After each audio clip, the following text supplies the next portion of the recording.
Hujan turun selepas Christmas dan terus mencurah ke tahun baru. Menjelang minggu pertama tahun 1971, Malaysia Barat lumpuh apabila bangku, bandar dan kebanyakan daerah terjejas bila air Sungai Pahang melimpah.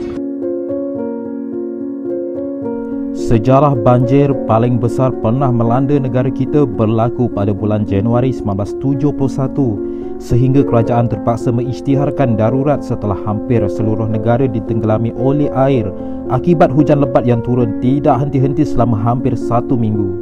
Perdana Menteri Malaysia Tun Abdul Razak telah memanggil sidang kabinet tergempar setelah mendapati laporan banjir mula melanda seluruh tempat di Malaysia. Dalam mesyuarat kabinet telah memutuskan untuk mengisytiharkan darurat banjir di seluruh negara berkuat kuasa bermula 5 hari bulan Januari 1971. Serentak dengan itu juga 2 buah jawatan kuasa Kabinet Bantuan dan Pemulihan Banjir di mana Perdana Menteri sendiri menjadi pengurusinya. Sebuah lagi jawatan kuasa untuk menaksir kerosakan dan mengarahkan langkah-langkah pemulihan ekonomi dan sosial.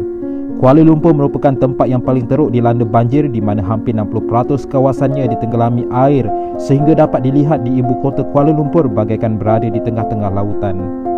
Walaupun banjir pernah berlaku sebanyak 2 kali iaitu pada tahun 1926 yang dipanggil Bah Besar dan sekali lagi melanda dalam tahun 1946, tetapi banjir yang melanda negara pada tahun 1971 ini adalah terbesar dan terburuk dalam sejarah negara. Banjir yang melanda pada tahun 1971 ini surut dalam masa seminggu kemudian dengan mengorbankan 24 orang dan kerugian harta benda dianggarkan melebihi RM84.7 juta. Banjir ini turut meninggalkan kesan-kesan kerosakan yang paling teruk, ramai kehilangan tempat tinggal dan harta benda. Ramai yang terpaksa tinggal selai sepinggang setelah semua harta benda dihanyutkan oleh banjir. Peristiwa banjir besar 1971 yang tidak diketahui umum. Beratus-ratus kereta dan lori tersadai selama 3 hari apabila jambatan dekat Maran runtuh. Feri terpaksa digunakan untuk membawa kenderaan tersebut menyeberangi sungai.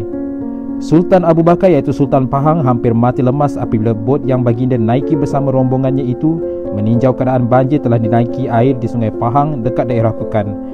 Bagaimanapun baginda dan rombongannya terselamat apabila 2 buah bot nelayan muncul dan memberikan bantuan. Speedboat baginda yang berharga RM60,000 itu karam pada pukul 10.30 pagi.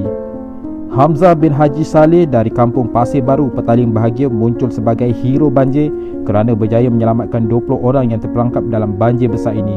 Walaupun peristiwa ini telah lama berlalu, namun peristiwa ini tetap terpahat dalam lipatan sejarah sebagai banjir yang paling besar yang pernah melanda negara kita. Sekian, terima kasih.